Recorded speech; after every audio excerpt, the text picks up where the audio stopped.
Paramedics, what's your most traumatic experience throughout your career?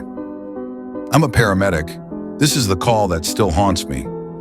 I've been working EMS for over a decade now, and I've seen more than most people should in a lifetime. I've learned to separate the job from my personal life, to clock out and leave the bad stuff in the ambulance bay. But there's one call I still carry with me every single day.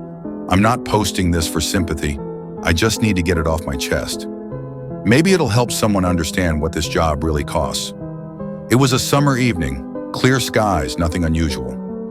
We got a call for a pediatric fall, a 2-year-old boy who had fallen from a second-story window. It happens more than you'd think in the summer when windows are open and screens don't hold. We were first on scene. Mom was on the front lawn screaming. She was holding the boy in her arms, covered in blood. I'll never forget the sound she was making, like an animal, something primal. It didn't sound human. We got to the kid. He was barely breathing, pupils uneven. His skull was obviously fractured. I could see brain matter, but we still tried. We still did everything. I intubated him while my partner started an IV. We worked that kid all the way to the hospital. I was sweating, shaking, doing chest compressions on the tiniest rib cage I've ever touched, and all I could think was, he has Lightning McQueen on his shirt. He had no shoes on, just socks. The ER team was waiting.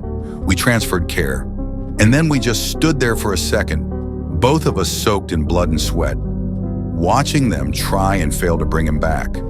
The attending finally called it. Time of death, 7:42 p.m. We walked outside and sat in the rig. Didn't say a word for 10 minutes. Later that night, I found out what happened. The kid had been playing in his room, climbed onto a dresser to look out the window, pushed on the screen and fell. It was maybe 12 feet. That's all it took. Wrong angle, wrong landing, freak accident.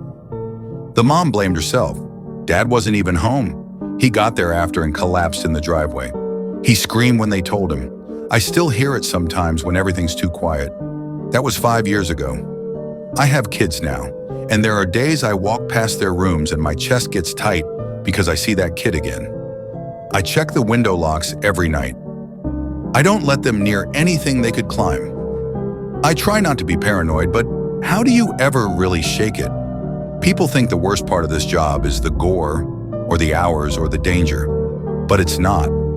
It's the ghosts you take home. It's the calls that make you second guess every normal moment, every routine day, because you've seen how fast it can all go wrong. I've been to dozens of pediatric calls. That one changed